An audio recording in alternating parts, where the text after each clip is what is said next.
Hello! అందరూ నమస్కారం. Movie review of 'డయాబ్లో' 2024 release అయింది. అమెజాన్ ప్రైమ్‌లో స్ట్రీమింగ్ అవుతుంది. ఇదొక action thriller movie. Thrilling scenes అంతగా ఏం లేవు కానీ, యాక్షన్ సీన్స్ అయితే పర్లేదు ఓకే. అనిపిస్తాయి. ఇంకా ఈ మూవీ స్టోరీలోకెళ్తే, క్రిస్ కొన్ని సంవత్సరాలు జైలు జీవితం గడిపి, తన ఇంటికి తిరిగొస్తాడనమాట. ఇంటికి తిరిగొచ్చాక తెలుస్తది తన ఫ్రెండ్ చనిపోయిందని. తను బ్రతికున్నప్పుడు ఒక మాట తీసుకున్నది. అదేంటంటే, తన హస్బెండ్ కొలంబియాలో ఒక పెద్ద గ్యాంగ్‌స్టర్.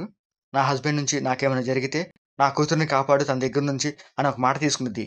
తను చెప్పిన మాట ప్రకారంగా తన గ్యాంగ్‌స్టర్ హస్బెండ్ నుంచి తన కూతురిని కాపాడాడా లేదా అనేది మూవీ స్టోరీ అనమాట. ఆ పాయింట్ బేస్ చేసుకొని స్టార్టింగ్ నుంచి ఎండ్ వరకు మంచి యాక్షన్ సీన్స్ పెడతారు. అయి చూడడానికి బాగానే ఉంటాయనమాట. ఇంకా మిగతా స్టోరీ అంత ఇంట్రెస్టింగ్‌గా ఉండదు. ఈ మూవీలో యాక్షన్ సీన్సే చూడడానికి బావుంటాయనమాట.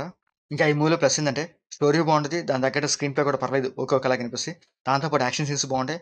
క్లైమాక్స్‌లో వచ్చే యాక్షన్ సీన్ బావుంటదనమాట. ఇంకా ఈ మూవీలో మైనస్ ఏందంటే ఆ యాక్షన్ సీన్స్ తప్ప మిగతా స్టోరీ అంత ఇంట్రెస్టింగ్‌గా ఉండదు. కొన్ని కన్వర్జేషన్ సీన్స్ చూడ్డానికి ఓకేలాగా అనిపిస్తాయి. ఇంకా ఈ మూవీ డ్యూరేషన్ 1 అవర్ 30 మినిట్స్ ఉంటది. ఆ సింపుల్ పాయింట్‌నే మరీ సాగదీయకుండా సింపుల్‌గానే తీసుకెళ్తాడు. దానికి తగ్గట్టు యాక్షన్ సీన్స్ కూడా పెడతారు. అయి చూడడానికి పర్లేదు బాగానే ఉంటాయి. ఆ గ్యాంగ్‌స్టర్స్ సంబంధించిన కొన్ని యాక్షన్ సీన్స్ పెడతారు. అవే ఈ మూవీకి హైలైట్ అనమాట. అండ్ దాంతో పాటు క్రిస్ అసలు జైలుకెందుకెళ్ళాడో కూడా ఆ సీన్ చూపిస్తారు. అది కూడా బావుంటదనమాట. ఇంక క్లైమాక్స్‌లో ఒక మంచి యాక్షన్ సీన్ పెడతారు. ఆ యాక్షన్ సీన్స్‌తోనే ఈ మూవీ ఎండ్ చేస్తారనమాట. తన ఫ్రెండ్‌కిచ్చిన మాట నెరవేర్చాడా లేదా అనేది కూడా క్లైమాక్స్‌లో చూపిస్తారు.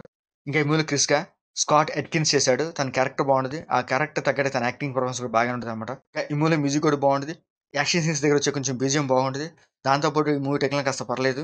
ఆ ఫైట్ సీక్వెన్స్ చాలా బాగా పిక్చర్ చేశారు. అది చూడడానికి బాగుందనమాట. ఇంకా ఈ మూవీలో బ్లడ్ సీన్స్ కానీ, అడర్ సీన్స్ అట్లాంటివి లేవు.